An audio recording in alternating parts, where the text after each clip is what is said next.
So we've become a foolish whipping post for the world.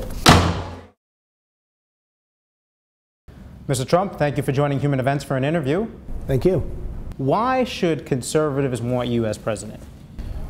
Because I know what I'm doing, because I've made a tremendous amount of money and I'm willing to put that skill, whatever that skill is, to use in this country, because I really see our country, and I know for a fact that our country is being ripped off by every intelligent country in the world, whether it's China or India, or I can name so many of them, South Korea. The trade pact we made with them was horrible.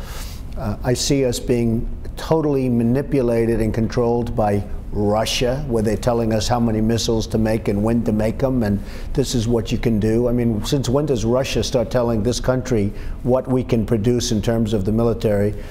And last but not by least is OPEC. What's going on with OPEC is unbelievable.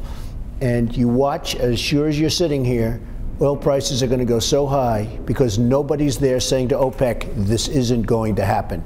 They have no respect for this country. They have no fear of this country. And oil prices will destroy our economy again, just as they helped to destroy and probably had more impact than even the stupid banking system, which frankly was abused. And I understand it was abused.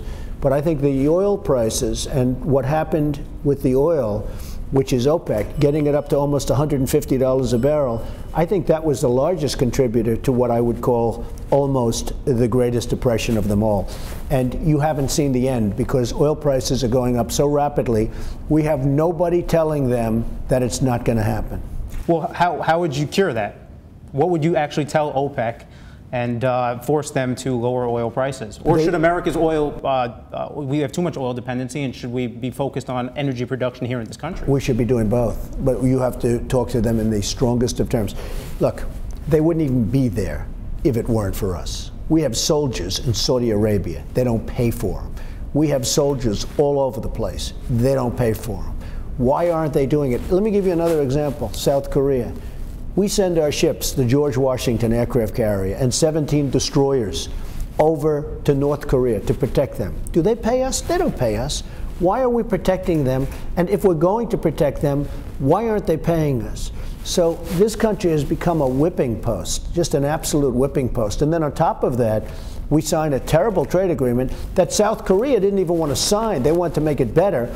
And until North Korea lobbed a couple of bombs onto their land, they weren't going to sign that agreement, at great embarrassment to the president after it was negotiated. So we've become a foolish whipping post for the world. OPEC is doing a terrible, terrible job on us. I mean, a terrible job. Every time, about 3 months ago, there was a small leak in one of the pipelines in this country, OPEC used that as an excuse. Oh, we must raise oil prices. We must raise oil prices.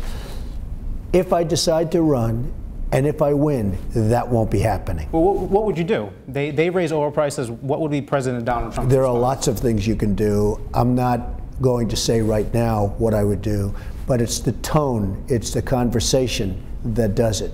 When you speak to these people, if they respect you, it's like a deal. I have people that go to make a deal, they can't make it. Then I have other people, they go to make a deal, they make it, and they make it better. Why is it that one person can't make the deal and another person can? It's all about tone. It's really, to a large extent, about tone. It's about selling. It's about force, if necessary, force of personality. But somebody has to speak to OPEC. They will destroy this country. What are your views on cutting the budget?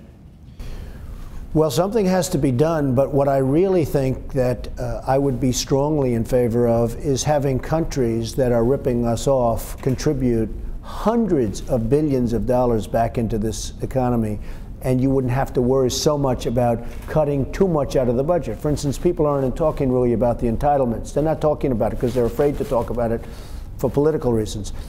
I wouldn't talk about it because I'll be able to get so much money. As an example, China. China's manipulating their currency. They're treating us unbelievably badly. They're ripping us off like nobody has ever done other than OPEC before. OPEC is #1 culprit. But no single country has ever done to us what China is doing to us right now. and I would institute a 25% tax on all products made in China. Now, I may not have to institute that tax because the mere threat of it will make them behave. The mere threat of that tax, because we are rebuilding single-handedly, we're rebuilding China. So the mere threat of a 25% tax will make them behave and not manipulate. If you look at people trying to do business in China, they want the technology, they want you to build plants over there, and yet they come into our country, they don't have to do anything. They can sell openly in our country.